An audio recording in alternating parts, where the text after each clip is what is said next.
Hello everyone. This video is going to look a little different. I'm downstairs in my home office and I thought for math it would be easier for me to just lay things out and kind of go through them, so that's how we're going to do it.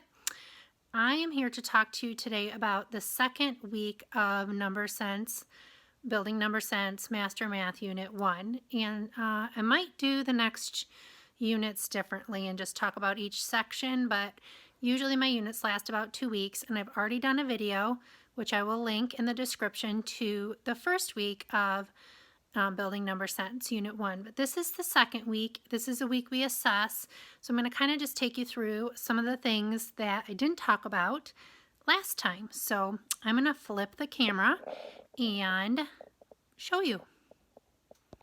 Okay, here we go. Hopefully I'm not too wobbly with my hands. Building Number Sense, Unit 1. This is week 2. So I'm going to start off with small group and what are we working on this week. So we are going to continue to build our number sense with a number grid. So on the first day, we are going to count on by ones using a number grid that is supplied. It kind of looks like this, and then they can circle and point. I also have a laminated one for them to use. On the second day, we look at one less and one more. So we find the number 23, we look up here and we do one less is 22, one more is 24. So there's a couple practice pages for that in small group. On the third day, we do more practice of that a little bit. I like to really make sure they understand the skill. Then on the fourth day, we do a review. So here's the review. It covers all the skills we've talked about. It basically looks very similar to the assessment, just different numbers. I'm not trying to trick the kids. I just want to know if they know how to do it independently. So for something like this, I would go through each problem, have them work on it, then we would go back through it and discuss it and make sure they understand any of the questions going on here. So for the assessment, they work on this independently. Again, I do go over the directions with them one problem at a time. I did want to mention that there are answer keys too, but this is what the enrichment extension piece looks like. I do offer that for the assessments as well. If you have higher thinkers, just to see if they can, excuse me, extend what we've learned into harder problems. All right, so back over here for review. The first week we reviewed numbers 1 through 10. So I do have the numbers through 20 to review, but I also wanted to share with you that there are some other review points. So if kids are struggling with like making tallies, there's more tally review, there's 10 frame review. There is just more number sense like counting on review and so on.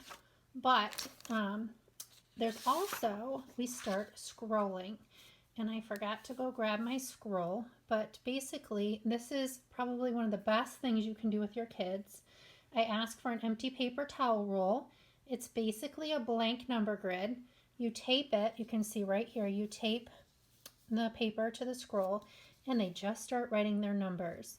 And when they get to where they're stuck, they come over and you guide them and then they keep on going. And so we keep these rolled up in our seat sacks with a rubber band, and it's something they can pull out anytime during math that they have extra time. They can continue scrolling. And by the end of the year, some kids have scrolled to the thousands, and some kids don't really get excited about it, but that's okay. But it's a way to offer some enrichment, get them really working on building their number sense and understanding numbers, and they really do enjoy it. So that I wanted to let you know is a second piece of enrichment that we work on week 2. And then finally, I want to share with you some other games and things that we do. So one of the most fun things that we do for this unit is this is a like floor size number grid, and so I put this up on the rug. This is for manipulatives, and the kids go and make a huge floor size number grid. They love doing this. So I keep this out after we do this on lesson 1.5b, and I keep this out the rest of the week. They can go to this for manipulatives and the mini number grids too if they finish that.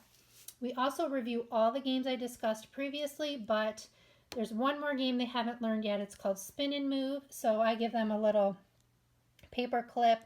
They spin and then they move on the number grid. And then the first one to 120 wins. And then I wanted to share this with you. So as far as assessment goes, I just write my kids' names in here. And after they take their assessment, I kind of just do M for master, W working towards mastery, or N needs interventions. And I kind of mark that. This is sort of my grade card. And then, not grade card, but progress report. And then I also send this home to parents with the assessment. And then you can just mark it up however you want. So that is also included. Finally, and like I said, it was a themed unit, so we make a gumball machine. And this is, you can kind of pick how you want to do it. I used for these, they're little paints that look like glue sticks. And so this has 90 gumballs, and how I know is I counted by tens. So I put 10 yellow gumballs. And they have to keep track of how they want to do theirs. They could do theirs by fives, they could do it by ones, twos, whatever they decide, but they're going to use that color and then however they choose to count by. These are super cute hanging up when you're done with this unit. So that's a peek at Unit 1 Master Math. It includes so much that you don't have to do it all, but this is the best way I could wrap my head around providing enrichment and manipulatives, games, small group setting, how I like to teach, and reviewing, and just doing it all together. So stay tuned. My next unit is Unit 2 on addition to 10, and I will share with you soon how we do that unit. Have a great day.